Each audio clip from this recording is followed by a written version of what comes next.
दोस्तों नमस्कार। मैं आचार्य राजेश चित्रकूटी आज आपको गंगा दशहरा पर्व के बारे में बताने जा रहा हूं। दरअसल गंगा दशहरा प्रत्येक वर्ष ज्येष्ठ माह की शुक्ल पक्ष की दशमी को मनाया जाता है, जो ये इस वर्ष यानी सन 2020 में 1 जून को मनाया जाएगा। वैसे तो इसकी शुरुआत, दशमी की शुरुआत 31 मई को शाम को 5:38 से हो जाएगी और जो कि 1 जून को दोपहर 2:58 तक रहेगी। गंगा दशहरे वाले दिन प्रातः काल उठ करके नित्य कर्म से फुर्सत होकर के आपको गंगा स्नान करना चाहिए।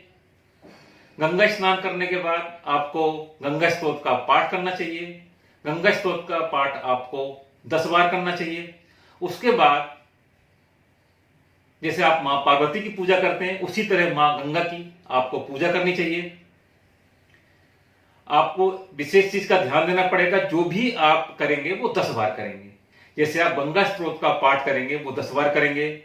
आप फूल व माला जो भी चढ़ाएंगे 10 बार 10 की संख्या में चढ़ाएंगे। फल वगैरह जो भी आप चढ़ाएंगे वो 10 की संख्या में चढ़ाएंगे। आपको इस दिन दीपदान भी करना चाहिए, वो भी आपको 10 की संख्या में करना चाहिए। जो भी व्यक्ति इस दिन विधिवत मां गंगा की पूजा करता है और गंगा स्नान करता है तो वो 10 प्रकार के पापों से मुक्त हो जाता है। जैसे अगर आपकी कुंडली में काल सर्प योग है तो उससे आपको मुक्ति मिल जाएगी। अगर आपकी जन्म कुंडली में पितृदोष है उससे आपको मुक्ति मिल जाएगी। या आपने किसी भी प्रकार का मन वाणी कर्म से किसी प्रकार का अगर आपने पाप कर रखा है तो उससे आपको मुक्ति मिल जाती है। तो इसकी एक आपको पौराणिक कथा भी सुनाता हूं। अयोध्या के राजा जो सगर थे, उन्होंने एक विशेष यज्ञ का आयोजन किया।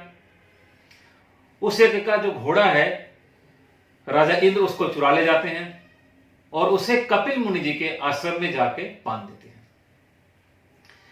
राजा सगर जी ने अपने इस यज्ञ का जो पूरा कार्यभार है अपने पौत्र अंशुमन को सौंप रखा था।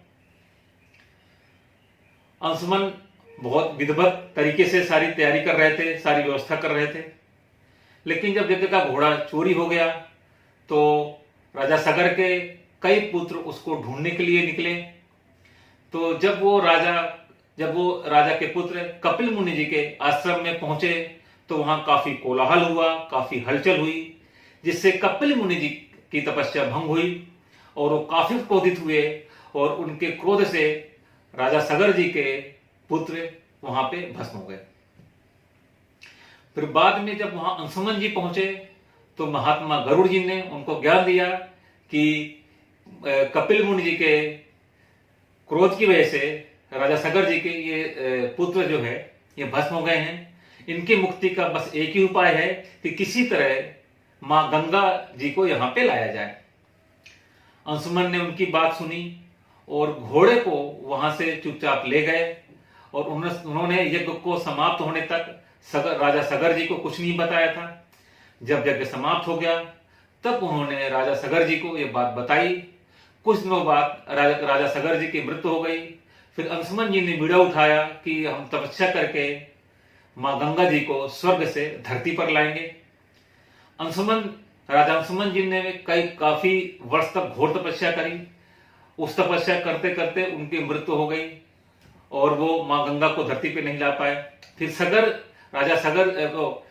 फिर अंशुमन जी के जो पुत्र हैं दिलीप जी हैं, फिर राजा दिलीप जी ने भी काफी घोर तपस्या करी मां गंगा जी को धरती पे लाने के लिए, वो भी नहीं ला पाए, उनकी मृत्यु हो गई।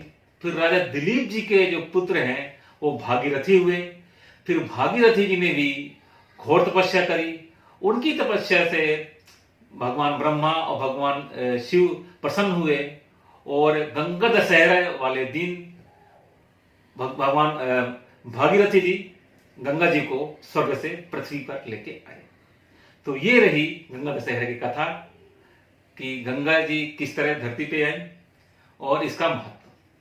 तो दोस्तों आज के लिए इतना ही। नमस्कार।